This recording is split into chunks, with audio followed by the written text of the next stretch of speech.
Salut, ici Jean-François pour Sentier du Bonheur et aujourd'hui nous allons parler de Thierry Casasnovas et nous allons parler de Miguel Barthéléry parce que, il y a besoin de refaire le point, il y a besoin de continuer à creuser ce sillon et puis d'essayer de remettre certains jalons, certaines pendules à l'heure. Alors, les deux, Miguel Barthéléry et Thierry Casasnovas, ont eu, on va dire, des problèmes avec la justice, hein. C'est-à-dire qu'actuellement, à l'heure où on est vers début novembre, fin octobre 2021, Miguel Barthéléry a été jugé par la justice, alors ça doit être du côté de Paris, et on l'a accusé en fait de ne pas avoir respecté certaines règles, et on lui a interdit l'exercice bien entendu de la médecine, puisqu'il n'est pas médecin, hein. Il y a pas mal de charges qui pèsent contre lui, entre autres d'avoir usurpé le terme de docteur, puisqu'il est vraiment docteur je crois, médecine moléculaire, mais il n'est pas docteur comme médecin. Et donc, pour l'instant, je précise que j'ai laissé sur mon site, sur la chaîne, le témoignage que j'avais fait louant Monsieur Barthéléry, tout simplement parce que, comme le chou brave, pour l'instant, apparemment, on n'a pas de décision du tribunal. Il a fait appel et pour l'instant, ça se passe comme s'il n'était pas condamné. Je sais que ça n'est pas, on va dire, toujours bien vu, mais il faut se dire que il faut attendre que légalement, il soit condamné. Et s'il est condamné définitivement, mais il sera sans doute condamné puisqu'il fait appel, il sera sans doute condamné à quelque chose ou d'égal ou de plus. Je vois pas trop moins, mais c'est-à-dire l'impossibilité d'exercer dans la naturopathie. Et puis on le poursuivra pour peut-être autre chose. Ça, je ne sais pas. Alors, je voulais parler de Miguel Barthéléry parce que j'avais été un de ceux qui l'avaient chaudement recommandé, comme l'a fait le Chou Brave, comme l'a fait aussi France Info. Je le faisais parce que ce que j'avais eu comme retour de cette personne était très positif et il me paraissait humainement, quand je le voyais, quelqu'un de très bien. Maintenant, je précise que je supprimerai la vidéo dès lors que le procès aura été prononcé et dès lors qu'on saura les résultats. Alors j'ai été, on va dire, touché par les commentaires sur la vidéo que j'avais faite avant, Miguel Barthéléry, on n'en revient pas, parce que finalement, à part égale, j'ai été attaqué par des pros et par des contre la médecine naturelle. Alors on ne va pas appeler ça la médecine naturelle, sinon on risque des procès, par la naturopathie. Parce que j'ai l'impression que c'est un débat qui fait rage et qu'il y a les pour et puis qu'il y a les contre. Et au milieu, il y a ce cancer infernal et qui nous cristallise tout. Donc j'ai vu le podcast du Parisien qui est très bien fait, qui dure une vingtaine de minutes, qui parle d'un journaliste là. Vous pourrez retrouver ça facilement, je vais essayer de vous le mettre dessous en plus. Et ce journaliste explique qu'il a mené une enquête, comme on devrait le faire logiquement quand on est journaliste, que n'a pas nécessairement mené d'après lui la justice, parce que la justice, son but c'était d'arrêter ce qui s'était passé. Donc les charges étaient suffisantes en tant que ce qu'ils avaient choisi pour pouvoir arrêter Miguel Barthéléry. Arrêter, je veux dire symboliquement, bien entendu. Et en fait, ce qui s'est passé, c'est que le journaliste a vraiment fait une vraie investigation. Et au terme de cette investigation, il s'est rendu compte que Miguel Barthéléry avait eu, je crois, alors je sais plus, c'est 600, beaucoup de patients. Alors il a dit des clients, moi je dirais plutôt des patients. Et que sur ces patients, une dizaine de patients avaient été finalement, avaient des cancers, hein. Alors 2 seraient décédés, c'est les 2 familles, je crois, qui s'étaient portées contre Miguel Barthéléry, mais certaines autres familles aussi ont pu avoir la même problématique, c'est-à-dire d'avoir été se sentir trompés par quelqu'un qui a recommandé à leurs proches de ne pas suivre ce que proposait la médecine conventionnelle, hein, la médecine de notre médecin. Alors, par rapport à ça, eh bien, il faut dire que ça fait repenser complètement la naturopathie.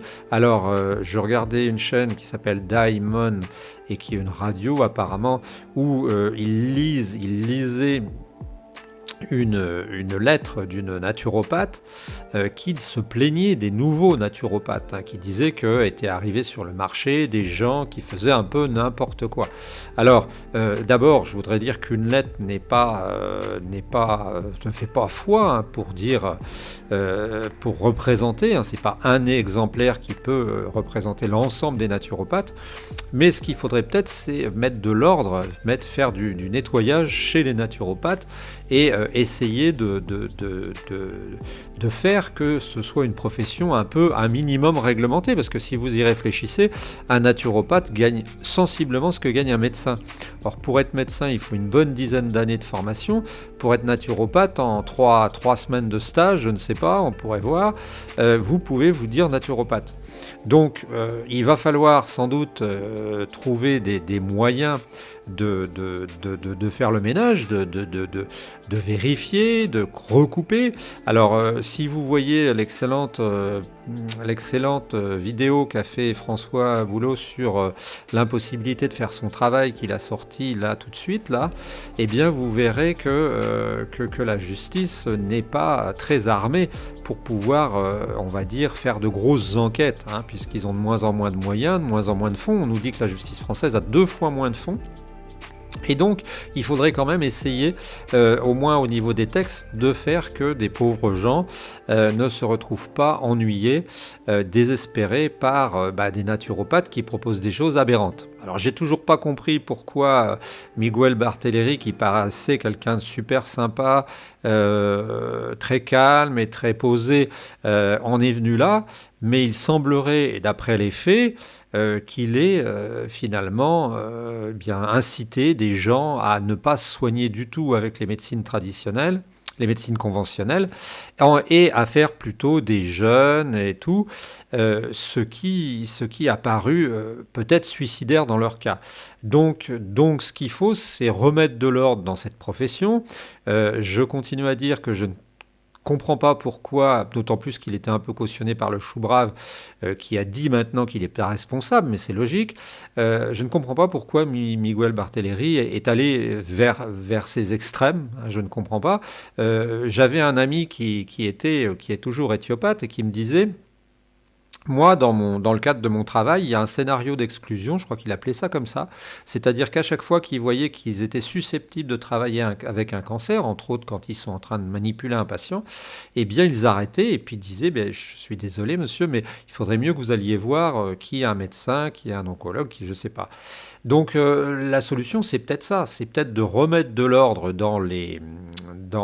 finalement dans l'ensemble des professions qui touchent la naturopathie, parce qu'il n'y a pas qu'une naturopathie, il y a sans doute plusieurs naturopathies, hein, il y a plusieurs courants, pour essayer de faire que ce soit réglementé plus sérieusement.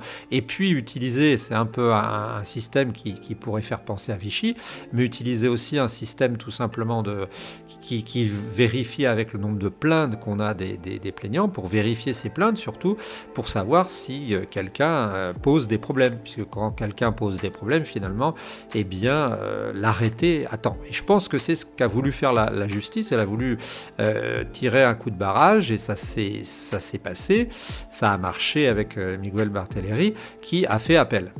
Pour ce qui est de Thierry Casasnovas, Je voulais faire une remarque concernant l'histoire du bras coupé, parce que c'est une histoire qui le suit, Thierry Casasnovas. C'est une histoire qui le suit à temps complet, sans arrêt, H24. Et à chaque fois, on dit Thierry Casasnovas, le naturopathe, ou qui prônait la repousse des bras, le repousseur de bras. Alors, moi, ce que je veux dire, c'est que quand on en a après quelqu'un, et quand on veut faire les choses bien, jamais ça ne se fait avec de la haine. Et donc, la première chose, c'est d'avoir un ton qui n'est pas un ton haineux. Deuxième chose, je pense qu'il faut le faire à la régulière, c'est-à-dire que si on veut parler de cette histoire du bras qui a repoussé, moi je l'ai vu la vidéo bien avant qu'on en parle, ça fait plusieurs années, eh bien il faut regarder cette vidéo, il faut la comprendre, il faut essayer de réfléchir à cette vidéo. Et si vous allez sur Internet, vous aurez parfois des critiques qui critiquent Thierry Casasnovas en montrant l'enregistrement accéléré. Alors j'insiste sur le fait que ce soit accéléré parce que c'est très important. Si c'est accéléré, c'est pas fait par hasard, c'est parce que Thierry Casasnovas, quand on lui avait posé la question, c'était sur une séance de questions-réponses, eh bien avait manifesté son scepticisme. Et ce scepticisme peut se présenter, se montrer avec des temps de pause, des temps d'arrêt. Et c'est ce qui s'était passé. Or, c'est pas par hasard non plus sans doute, quand vous voyez la vidéo où on parle de Thierry Casasnovas, eh bien vous vous apercevez que là, on a accéléré. Et ce qui donne l'impression qu'il est sûr de lui, et ce qui donne l'impression qu'il conseille directement à la personne de faire qui lui conseille finalement de faire autre chose et que le bras peut repousser. Donc ce que je voulais dire, c'est que si on s'attaque à quelqu'un, la moindre des choses, c'est de prendre le document dans son intégralité et d'essayer de le restituer dans son exactitude. Et j'ai trouvé que ce procédé n'était pas un procédé ni élégant ni logique. Ah. Alors moi je voulais dire que Thierry Casasnovas, alors il est sur un autre problème que Miguel Barthéléry, parce que Thierry Casasnovas, lui, eh bien, à ce que je sache, il n'a pas eu, il n'a pas eu d'accusation disant qu'il avait traité des cancers ou qu'il avait cherché à le faire. Il a eu, Thierry Casasnovas, lui, des gens qui lui ont reproché, d'après ce que j'ai vu, d'avoir exercé un peu la médecine alors qu'il n'était pas médecin. Donc je ne sais pas combien il a de procès, hein. Il en a pas mal apparemment, et il a arrêté sa chaîne. Il a arrêté sa chaîne parce qu'il a expliqué... Enfin, en fait, il n'a pas arrêté sa chaîne, il a arrêté sa vie publique, c'est tout à fait différent. C'est-à-dire qu'il a considéré que la vie de sa chaîne était supérieure à sa vie publique, et donc il a décidé d'arrêter d'avoir une vie publique, il est sorti de la vie publique pour pouvoir garder sa chaîne. Parce que je ne sais pas si vous savez, mais sur YouTube, il vous faut 3 avertissements pour être suspendu et pour qu'on arrête votre chaîne. Alors, sur Sentier du Bonheur, nous n'en avons aucun, mais Thierry Casasnovas en avait déjà 2. Hein, quand on tapait cancer, thérapie cancer, vous tombiez directement sur Thierry Casasnovas. Et donc, il est dans une situation particulière où sa chaîne continue à exister avec ses, je sais plus s'il a ses 500 000 suiveurs, followers, enfin abonnés, mais je sais en tout cas que Thierry Casasnovas est sorti de la vie publique. Alors c'est quelqu'un qui moi, j'ose dire ce que je pense et ce que j'ai vécu m'a apporté à l'époque où on était encore dans l'époque, on va dire, médecine conventionnelle toute puissante. Hein. Je pense que pour des gens comme moi qui étaient vraiment le nez dans le guidon, ça a pu apporter. Je confesse avoir fait même un don d'une vingtaine d'euros ou 30 euros à son association. Je crois que ça s'appelait Régénère à l'époque. Hein. J'avais envoyé un chèque là-bas du côté du sud de la France, je crois que c'est Perpignan. Et je n'ai aucun regret. Sont apparues des informations sur Thierry Casasnovas qui ferait un formidable roman, hein, parce que si on recoupait ce que dit la Tronchambier, ce que disent pas mal de médias, eh bien on pourrait réussir à parler de Thierry Casasnovas. Encore faudrait-il que tout soit vérifié. C'est pas toujours facile parce qu'il a eu un parcours très compliqué. Je crois qu'il a commencé en 2011 ou de Sumatra ou un endroit comme ça. Il nous commence à nous parler de la nutrition. Alors c'était la préhistoire du web, ça. Et il a continué jusque l'année dernière, en 2020 à peu près. Donc 9 ans, 500 000 personnes, 500 000 suiveurs, 500 000 abonnés. Et donc, après ça, eh bien, il a dû s'arrêter. Donc, je ne sais pas, hein, sur le spectre de, franchement, entre très bon et très mauvais, je ne sais pas où se situe Thierry Casasnovas. Tout ce que je peux dire, moi, c'est que j'aimais bien l'écouter sur certains domaines. J'aimais bien, parce que peut-être aussi ça représentait une alternative à ce qu'on a tous les jours, c'est-à-dire une médecine qui, c'est normal, n'a pas de solution parfois contre des cancers, n'a pas de solution contre des problèmes importants. Et peut-être que nous-mêmes aussi, nous faisions excès d'optimisme, hein. Mais donc je suis conscient que la justice avance. Moi, je ne sais pas du tout ce qu'on lui a reproché exactement. C'est pas la même chose, hein. Yes. À mon avis, c'est moins fort que ce que on reproche à Miguel Barthéléry, hein. Je n'ai pas eu, encore une fois, vent d'une plainte concernant Thierry Casasnovas et des injonctions qu'il avait faites de ne pas prendre les traitements et pour autant, même s'il l'a dit, de faire des jeûnes. Mais ce qui me plaisait, moi, un peu aussi, mais ça prouve que parfois on va chercher autre chose que le premier degré chez les gens, c'était cette réhabilitation de la nature et de la campagne par rapport à la société et par rapport on va dire, à l'organisation qui est la nôtre actuellement, qui est parfois assez lourde, hein. Donc voilà un petit point sur Thierry Casasnovas et Miguel Barthéléry. Pourquoi est-ce qu'il a fait ça, Miguel Barthéléry ? Je n'en sais strictement rien. Ce qui sera intéressant, c'est de savoir tout ce qu'on reproche à Thierry Casasnovas et je voulais dire aussi que il ne faudrait pas qu'on tombe non plus dans une justice un petit peu à l'américaine. Aux États-Unis, apparemment, quand on n'a pas 100 000 $, quand on a un procès, on est foutu, hein, parce que c'est le minimum qu'il faut pour organiser une défense, etc. Et à ce jeu-là, bien, il suffirait de 3-4 familles qui se plaignent de quelqu'un pour justement faire que la personne soit complètement mise en accusation et acculée, et puis même directement condamnée, quoi, hein. Donc il ne faudrait pas non plus qu'on ait une dérive où finalement on aurait des gens qui se plaignent d'un praticien et puis qui finalement le mettent en échec simplement parce qu'ils se sont plaints à une dizaine. Alors, c'est compliqué tout ça, je ne suis pas en train de défendre Thierry Casasnovas. Je dis simplement qu'on est dans une société de plus en plus procédurière et que de plus en plus de monde se trouve parfois, on va dire, inquiété par des plaintes et que ça porte à conséquence. Il a eu l'air la dernière fois, quand il a fait ses adieux complètement... alors certains diront que c'était pas des larmes de crocodile, mais des épanchements de crocodile, mais il a eu l'air touché, hein. Je pense qu'il a dû avoir plusieurs fers au feu, hein, avec ses problèmes judiciaires, et que ça l'a touché, ça l'a obligé à changer son braquet et donc à ne plus avoir de vie publique tout en gardant sa chaîne, ce qui est la subtilité. Voilà, j'espère que vous pourrez bien vous exprimer. J'espère que vous pourrez réagir à ce que je viens de dire.